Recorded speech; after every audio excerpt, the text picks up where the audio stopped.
eu vejo o seguinte, essa questão que você disse da atual bipolarização.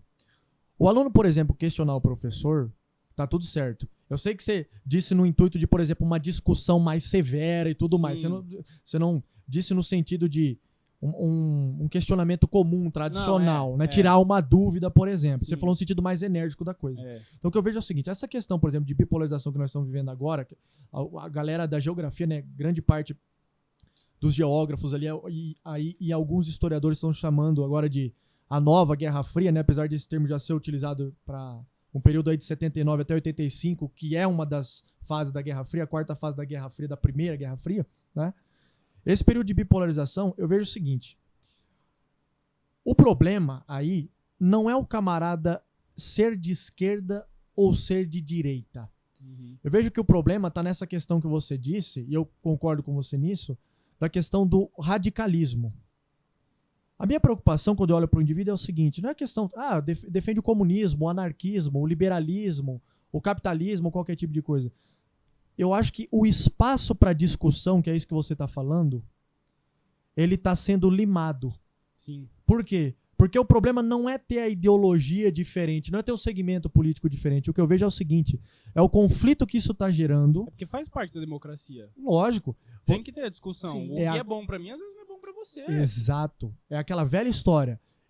Eu não preciso concordar com você. Mas eu vou lutar até o final para garantir o teu direito de discordar de mim. Exato. Você tem que ter o direito de discordar de mim. A partir do momento que você não pode fazer isso, aí nós não estamos mais numa democracia. Então o problema não é a questão de esquerda ou direita, é a questão do radicalismo. A discussão como é feita, eu acho que vem sendo muito brutalizada. E outra coisa, aquelas pessoas que não querem se posicionar, ou que têm características que admiram dos dois lados, porque isso pode acontecer, porque eu não vejo tudo como preto no branco. Uhum. E eu sou um cara muito 8 ou 80 para várias coisas. Eu sou um cara que não gosta do talvez, mais ou menos, para várias coisas, entende isso ou não? Mas eu vejo que nessa questão não é tudo preto no branco. Você pode ter opinião diferente. Aí a galera que não se posiciona, que não levantam a bandeira, você fica em cima do muro. Você não tem opinião, você não se manifesta. Eu posso ter opinião, eu posso gostar dos dois lados, mas eu não preciso expor ela pra você. Essa questão. Eu não preciso discutir. Lógico. Pô, eu sou livre. E outra coisa, eu não preciso enfiar a goela abaixo a minha ideologia ou aquilo que eu defendo pra você. Então o problema em si não é necessariamente a bipolarização. Essa questão da discussão e falta de espaço pra isso. E outra coisa que você disse, por exemplo, das informações. Cara, a galera usa o termo aí fake news e tudo mais, né? A internet, cara, que tá inserida nesse contexto de bipolarização, porque é um meio de manifestação da população hoje em dia, né? Eu vejo muitas vezes, cara, alunos que ficam regurgitando e repetindo como papagaio aquilo que eles veem na internet e tudo mais, e que muitas vezes não tem embasamento científico nenhum, coisas que estão equivocadas. Você entende isso? E aí ocorre esse processo da discussão. O professor comenta alguma coisa dentro da sala de aula e ele não está falando nem do viés ideológico dele. Até porque não se pode fazer isso daí. E, por exemplo, o cara está dando aula lá, ele faz um comentário, o aluno se sente ofendido, porque isso acontece muito, né? O aluno acha que você está, por exemplo, doutrinando esse tipo de coisa e muitas vezes ele quer partir para a discussão, que é isso que você comentou. E aí gera essa dificuldade. Eu ainda não tive problema com isso. Cara. Não tive problema com isso. Mesmo assim, eu vejo que os laços estão se esgarçando. Eu entendo o que você falou. Eu estou dizendo da minha parte específica, por essa questão de bipolarização e disputa ideológica, eu não tive problema com isso. Eu vejo a questão social mesmo, geral. Mas, por exemplo, o que você disse, a questão da política e da bipolarização. Cara, eu não entendo isso. Porque isso daí tá dividindo a gente. E é uma coisa tão complexa que não é um negócio que tem dois lados. Hoje em dia, cara, qualquer coisa você fala, você é um fascista. Sim. Você é um comunista. Sim, vai pra Cuba, vai pra Venezuela. E não deixa nem você falar, ela fica te cobrindo. Muitas pessoas querem espaço pra falar, mas não cede pra ouvir. Sim. O que eu vejo é o seguinte, veja bem, a galera discutindo por conta dessas questões políticas e família se destruindo por causa disso, cara. Acontecendo muito isso. Família se destruindo por causa disso. Eu vejo a galera...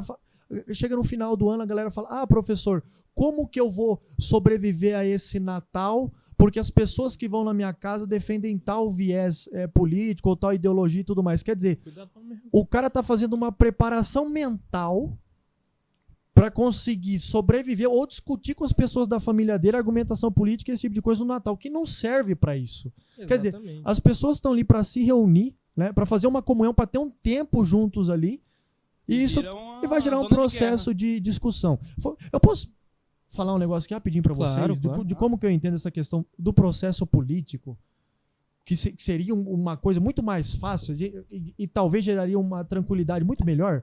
A galera, ao invés de parar de ficar discutindo por conta dessa questão de esquerda ou direita, começasse a entender, e aí eu vou falar do meu ponto de vista exclusivo agora. A galera não tem que concordar absolutamente nada com isso daí. Eu sou professor de história, vou falar do jeito que eu vejo as coisas. Política não é carreira. Política é servir. Servir a comunidade, dar exemplo de cidadania. Política não é carreira. Porque o que acontece? Você chegar para mim e perguntar assim, Ramon, o que é carreira? Carreira na educação. Graduação, pós-graduação, mestrado, doutorado, pós-doutorado, livre docência. Carreira militar. Soldado, cabo, sargento, tenente, capitão, major, coronel. Entendi? Isso é carreira. O que acontece na política? Um revezamento de cadeira. O cara é deputado federal. Depois vai para vereador. Depois o cara vai para governador. Presidente da república. Senador. Quer dizer, ocorre um revezamento. Entende isso ou não? Como é que eu vejo o processo político? Cara, não... Primeiro, isso daí pra mim não é carreira. Essa questão de carreira política. Entendeu? Carreira você sobe. Como é que faz esse revezamento de cadeira? Eu vejo só uma troca de função. Exato. É uma troca de função. Existe um benefício por parte dessas trocas aí e tudo mais. A galera vai ficando ali, eles vão se mantendo ali, então ocorre esse revezamento. O que vai mantendo o sistema mesmo. Sim. E o que vai gerando aquela disputa pelo posto também. Sim. E aí tem essa questão de revezamento de cadeiras, né? E aí eu vejo o seguinte, o que seria o cara participar da política? Primeira coisa, eu não sei como é que pode ter o político profissional. O que é o profissional de política? O cara que estudou ciência política, ele é um profissional de política, será? Exercendo a política, será que é isso? Será que um cara que fez relações internacionais, por exemplo, ele pode ser um profissional? O que seria o profissional de política? Eu não vejo isso. Eu vejo o político como um cara, por exemplo, vou dar um exemplo clássico. O cara que é um torneiro mecânico, o cara que é um professor, o cara que é um comerciante. Ele tem o respeito da comunidade onde ele vive e ele quer melhorar as coisas para a sociedade. Ele se candidata a um cargo político.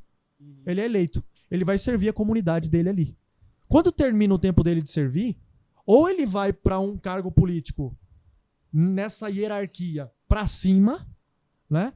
Ou ele sai. Ramon, mas aí ele sai, o que ele vai fazer? Ele volta para a antiga atividade dele. Então, do meu ponto de vista, tem esse político profissional. O que você faz? Eu sou político o tempo todo. Não, político é o período para você poder servir a comunidade e dar exemplo de cidadania. Colocam os caras ali, eles fazem o melhor que eles podem, e aí, terminou o período ali, sai fora. Eu acho que o máximo que poderia se encaixar aí não é político profissional, ele estaria sendo um profissional na área. Por exemplo, um ministro da saúde ser um médico. Então, esse é o tipo de coisa que eu defendo também, que é a questão que nós chamamos também de estado técnico. Sim.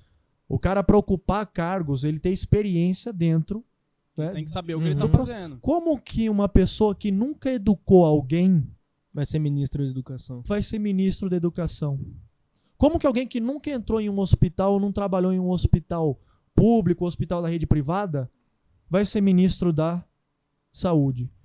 Então isso daí também é outra coisa que eu defendo, que eu acredito também, essa questão do estado técnico. Só que aí é o seguinte, para a ocupação de cargo dos ministérios. Porque, por exemplo, para essa parte, nós somos de deputados, vereadores e tudo mais, a questão legislativa, né, específica, o cara não necessitaria, por exemplo, dessa questão técnica.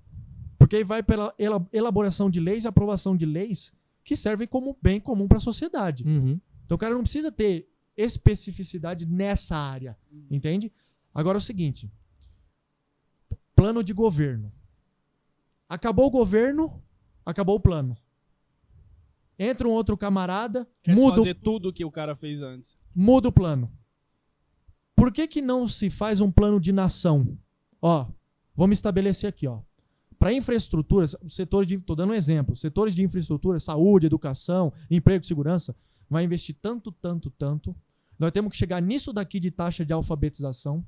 O investimento na área da saúde tem que ser tanto. Nós temos que abrir tantos leitos durante esse período aqui de tempo. Senta todo mundo, essa galera da política, e entra num consenso. Ah, Ramon, mas as ideias são diferentes e tudo mais, mas eu quero crer do fundo do meu coração que todo mundo que está lá quer o melhor para a nação, para a população. A ideia é essa. Pelo menos em teoria. Eu quero acreditar nisso. Então a galera se reúne, determina isso e faz o plano de nação e mantém aquilo lá, independente de quem ocupar o cargo, por exemplo, de presidente da República. Entende isso ou não? Então se mantém o plano e segue aquilo lá. Do meu ponto de vista, cara, isso daí seria fundamental. Agora, essa questão de discussão de esquerda, direita, essa destruição de famílias, essa ausência, o fanatismo, né, de diálogo, o fanatismo e o radicalismo, que eu acho que não pode acontecer, cara. Porque nós já vimos exemplo disso daí antes, né, cara? Essa questão do fanatismo, tanto da esquerda quanto da direita. Pô, cara, você perguntou aqui agora pra mim a questão do Hitler, a questão do Mussolini, a questão do Salazar em Portugal, do Franco na Espanha, do Stalin representando a esquerda na União Soviética, o Mao Tse Tung na China. Então nós já vimos onde isso daí vai cair, cara. Então, quer dizer, é a questão de começar a ver a política, não como essa questão de discussão, mas começar a interpretar a política de um jeito diferente e tentar fazer alguma coisa pra melhorar isso daí.